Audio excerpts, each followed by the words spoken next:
Hi, I'm Thomas Manning, and welcome into Real Conversations.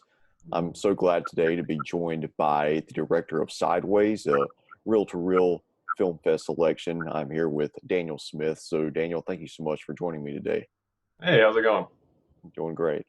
So, if you just want to start things out by giving us a little bit of background in your filmmaking career, and you are with the North Carolina School of the Arts, I believe. So, just what has kind of led you up to this point and directing your short film? Right, yeah. So every year the school puts on different level projects. They have fourth year films, third year films, second year films, and each year you get a higher budget and more time to work on each of these projects. So your education throughout your 4 years is kind of to culminate to working on one of these fourth year projects. And when I guess it was third year, you start pitching for the fourth year projects. And so a friend of mine, Ben Trauner, he and I got together and kind of developed this idea about these characters that go sideways. Their gravity shifts towards a wall.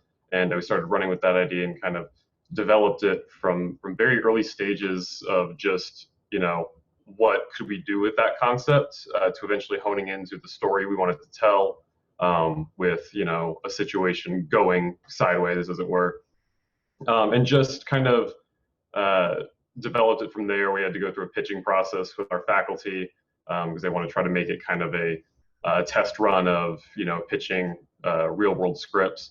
So you go through a process of rewrites and repitches until you assemble a team of cinematographers, producers, editors, and eventually, if your film is one of the 8 or so that are selected every year, it goes through into production and then becomes an actual film that will shoot in a block during the fall of your fourth year.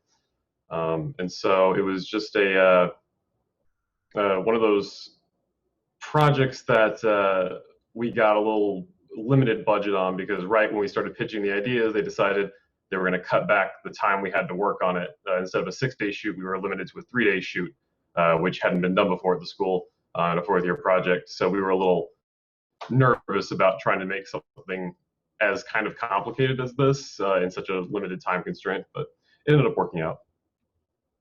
Yeah, no, speaking of how complicated it is, I was very impressed with how practical the effects seemed. It seemed like you pulled off a lot of things in camera. So, what were some of the processes there? Was it like wire work, or were there some digital enhancements? How did that go about? Yeah, so with the story in place, the biggest thing was the effects, just trying to make this concept work with one character being on the ground and one character on the wall. We toyed around with a lot of ideas. We collaborated with our production design faculty, who one of them, pitched the idea of using a rotating set. So the set would be on like a hinge at one of the corners and would be able to be fully rotated to its side. But when we started really kind of running with that idea, we realized it was going to be way too expensive and probably a little less safe because of all the, like the bed would eventually be up on the wall, and if that fell and hurt anyone, that wouldn't be a good time. But we ended up coming up with this idea for just 2 identical sets right next to one another. But the second set, the one that was actually sideways, only had the bottom half of the set. So you only had the wall that our actor was standing on, and then you had the lower bed and the bookshelf, and nothing else was above that. And we really had to execute this like to make sure it worked in time. We did a lot of pre-production work on the set, making sure that that master wide that kind of makes an appearance throughout the whole film. We had to basically get two cameras set up identically so that you would have basically a split screen effect for most of those wide shots where you see them. And so you have the 2 cameras, and then actors are on 2 different sets at this point. And so in order for them to interact with one another, we ended up setting up 2 monitors, one on the ceiling above the first actor, and then one on the wall with the second actor's eye line. So their eye lines would meet properly, and they could still interact off of one another, because that was a big thing for me, especially, was making sure the actors would have the ability to see each other and act off of each other, because Pat Monahan and David Johnson. They are the two leads in it, and they are some of the funniest guys I've ever met. And I just knew their chemistry would need to, work for this film to be pulled off in the way it was. There was some digital use. I think for some of the shots, because the upper part of the sideways set isn't there, we had to take, reference photos and plates from other shots and actually fill it in, digitally paint it in to the final product. Uh, there was another day we got an actual fourth day to do a VFX shoot over at a little lab we have off campus in front of a giant green screen where we got some of the shots like the doorway shot with the police officer was shot on a green screen, and then the shot where he's actually pulling Carter off the wall was also green screened. It's so we just wanted to marry all these kind of elements together so that the audience wouldn't get too familiar with the techniques we were using and become bored of them. We wanted to keep throwing new techniques to pull off this effect effectively. And you mentioned the two lead performances. Just the chemistry felt so organic and authentic. So what was it like working with those actors and writing dialogue for them, developing these characters? Just everything seemed to flow so beautifully. So just walk through that process a little bit. Yeah, so they're both actors from School of the Arts, or they graduated this past year along with me, but they were from the School of Drama, and the school likes to kind of promote, collaboration between the fields, and so I had a film that was going to take place with like people in their early 20s, so I pulled specifically from the School of Drama because of how talented, the people I've worked with on other films have been, and I also knew Pat and David personally, and so just getting to work with them and they're usually Pat has done a lot of film work before and so has David, but they're actually trained in theater performance, like stage performance, and just wanting to give them especially like the opportunity to work on films as much as possible because some of the School of Drama doesn't get to do as much in their unless they're given the opportunity by the School of Film. But yeah, working with them, they're super great because like I was asking them to do something like some very impossible tasks. Sometimes I would just give them like some command like just roll around, do something really physical, and then they'd go off the rails with it.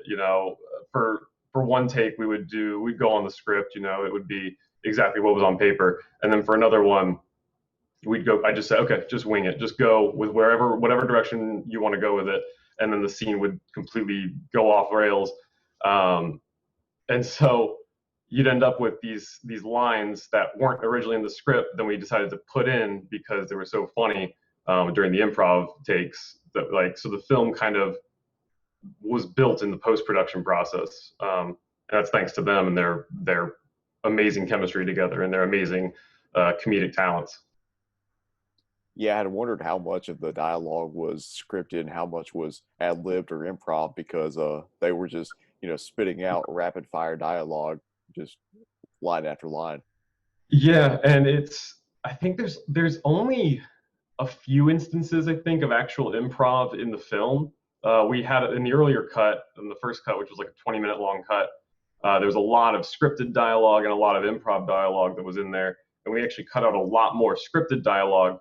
And so that really didn't leave much room for the improv, but we still ended up putting it in because it just worked out. Like sometimes they would just take the lines and the line would be simply on paper, there's the line about the Queen of England, and it just like but the physicality of David during that scene is all him, him just waving his hands around and raising his voice and stuff like that. So they really took the script and I think elevated it from what it was. So. And I got to ask about something like scene transitions with little miniature sets, but those little model sets. So where did that idea come from? And it kind of reminded me of something from Mr. Rogers' Neighborhood, I would say. So just how did that come about? Yeah, I won't deny that Mr. Rogers was partially inspired. It's partially inspired those establishing shots. We knew we wanted to have miniatures in the film because we had the resource of one of our professors, Patrick Johnson, who has a history in miniatures, and so we knew he'd be able to help us out with that.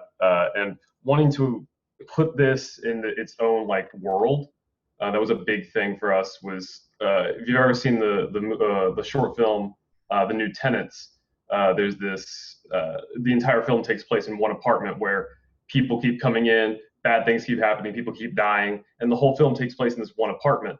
And one of my professors always mentioned that at the end of the film, when they leave the apartment, it's kind of a mistake because there's some sort of mystique about the actual apartment. And so we kind of took that into some inspiration, saying, okay, we only exist like within this apartment. So what does the outside world look like? Well, maybe it doesn't even exist. Maybe it's like some miniature model. And so maybe it's like a kid's dollhouse or something like that. So we kind of pulled from inspiration on that, just to keep it in its own anti-reality, because everything in this film is kind of it's not realistic, not just the sideways gravity part, but the apartment that they're in. It's all more about the emotion, I guess, of like just getting the story across in a simple way, without too much need for detail, and just kind of stylizing the film a lot. And oh god, our miniatures team was awesome. I was in the workshop watching them, and they're just putting these little fire hydrants together. They're painstakingly hand painting these little grooves into these fire hydrants, and turning wine corks into trash cans. It was impressive. And of course, one of our VFX workers, he went in and actually added small details into those scenes, like little flies at the lamppost and things like that, to help kind of bring it back to like a place of reality in a way. Uh, but then the cop car sound effect, that was something from the early script, and the early script changed a lot because it was actually there was a lot more whimsical, I guess. But we decided to ground the film a bit more because there was the miniature cop car sound effect, and then there was this photograph, the photograph that they look at throughout the film. At one point, it ended up when they stopped being friends for a while, it flipped to like a thumbs down version of them instead of a thumbs up. So there was a lot of these more like magical, whimsical elements to it. We decided no, we had to pull back on those, but the cop car was something that was like, let's keep that in. And the sound designer was absolutely on board with that. And I think obviously realism has its place in storytelling, but with this, you were able to kind of strike that balance between some like fantastical elements and realism, and you were able to tell a very relevant story about friendship and the ebbs and flows of relationships and things like that. So, how important was it for you to, I guess, not take it too seriously and find a way to tell a very important story in a way that still brought in some like fantasy elements? Yeah, the first story of it, well, the first idea we came up with was just this idea of like almost it's weird. It was a horror film. It was almost like a thriller, where suddenly gravity stops working and everything's shifted to the left, and these people are at a party and everything crashes into the wall, like all the furniture and everything too. And it's this like horror film of a man trying to ascend what was once a hallway to get to his cell phone, to figure out what's going on. He's got like a broken leg and all stuff. And it was a very dark original concept, and we immediately scrapped that. And we're like, let's make this lighter. And so the story we like to tell is that Ben and I were sitting like at a Chili's, middle of the afternoon. We're just talking about like coming up with an idea. And so we're like, okay, well, what are our characters? We came up with like four friends that were sitting at like a dinner table, and they have an argument, and then with one of them, and one of them goes home, and he wakes up on the wall, and then they come over and try to help him get down, and eventually, that eventually just became the current script you see. We just took the three other friends and turned them into one friend, and then made them roommates, because we realized one of the simplest stories that people don't tell often is the story of like, how living together can kind of cause even best friends to have some strife. And I was super interested in telling just a really simple story for once, because a lot of short films, go for big, big scale. I see a lot of like short films that are about depressing topics, and those have their place, but I didn't want to tell one. I wanted to tell one with kind of low stakes, but the characters bring the stakes back up to like a high importance. And so just telling something that had a good message to it, that was fun to watch and really fun to make, and just exist in the world of, was something I was super interested in doing. And I think if we had made it like even like darker or just like not a comedy, I don't think it would have had the same impact, because the situation's already ridiculous. If we're asking the audience to, you know, believe this wholeheartedly, it just becomes, weird, it becomes off-putting. So the simplicity of the story actually, I think, helps the strange concept. Yeah, and I felt like the arc of their friendship, it went through a few more like challenges and humps than you would usually find in a story like this. It felt like there was like one moment where I was like, okay, this is the part where they're gonna kind of make up, but then there was still one more challenge ahead of that. So, you know, I guess working with your screenwriter and with that script, what was the kind of the decision making process there to have it not be such an easy fix with their relationship and have it, feel like once they finally did mend things, it felt like it was really earned. So I had a roommate. I had a roommate when I was a freshman, and one of the biggest problems we always had was that our cleanliness levels weren't like at the same levels. Like he would let things get way out of hand, and I was just always frustrated about it. And so I always like had this joke. I was like, I would tell my friends, I was like, I just want to like put like a tape line down the middle of the room, and people always talk about that. And I said, okay, what if it was legitimately a tape line? And we started talking about, how funny it would be to have like two sides of the room. And we realized that was like one of the biggest issues that roommates run into is cleanliness. But we didn't want to give credence to a right or a wrong. We didn't want to say, okay, because the usual story would be that the cleaner, side would be the better side, and the messy side is gross, and you don't want that. And so, Carter would be in the right in that instance. We didn't want either character to really be in the right. We wanted Carter to be wrong. Like the reason he goes to the wall is because he starts, yelling at Kurt to move out and everything, and whatever sideways magic you want to call it, puts him up on the wall. But then as things get worse, they both end up on the wall.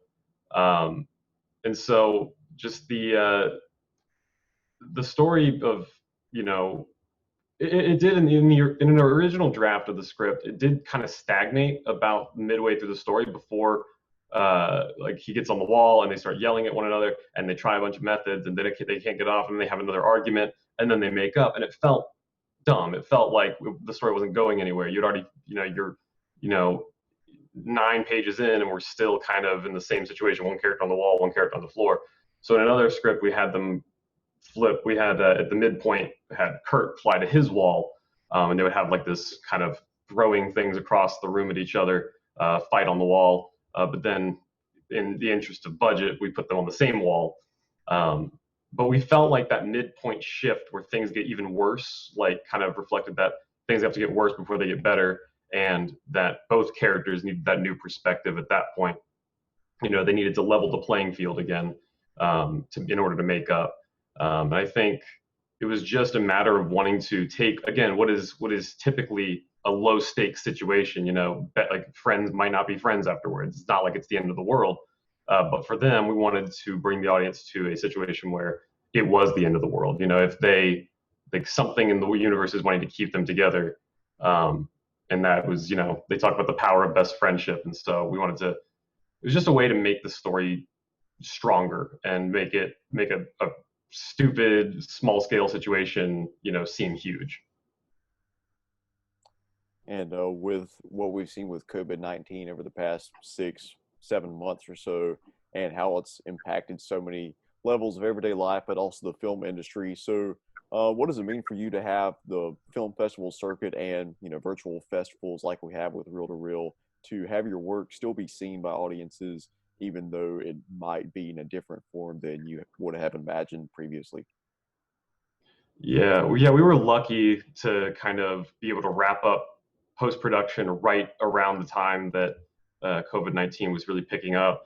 So we were lucky enough to get everything finished up for a festival version. And so it's been great.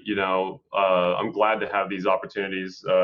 We've gotten into a few film festivals already, and including Reel to Reel, and it's been awesome, because it actually allows us to see like more people to see our work. Because when we would go to other festivals like in person, a few years ago, you had to, oh, someone wants to see your film. Oh, okay, well, you got to come out to Raleigh, or you got to come out to, I don't know, Fort Lauderdale. It's like, oh my God. And so it just became it's become a really great opportunity for people to see these films remotely. Like I remember when we first screened our films where it's at our school, which is typically like at our theater and it's only got 300 seats, and typically there's overflow. Everyone got to spend the whole weekend watching the films at their own leisure. It was super cool. Um, and I think, stories, especially during this time, are super important. People are always looking for new stuff to watch while, they can't do all the things they used to want to do. And so I think, you know, especially bite-sized stories like short films are really helpful during this time, where the future of, blockbuster movies and theaters is kind of up in the air. We don't know how it's going to be when it gets out, but yeah, it's been a great opportunity. I'm super excited to, continue. Eventually, I'd like to see this film in some in-person festivals in the spring, but we'll see what happens. And before we wrap things up, is there anything else you just want to share generally about your film that I didn't get to? I just really enjoyed talking to you and really enjoyed your film, but I don't want to restrict anything that you might want to say. Yeah, I mean, yeah, just I guess we really hit on a lot of the topics, but it was just a great experience getting to. Uh, Ever since I was in high school, like junior year of high school, was when I started like getting into filmmaking. I had a digital media class, and we ended up going on a tour of School of the Arts. And I was like, I see all these posters on the big walls, and I would go to the screenings every year. I was like, God, I want to make one of those one day.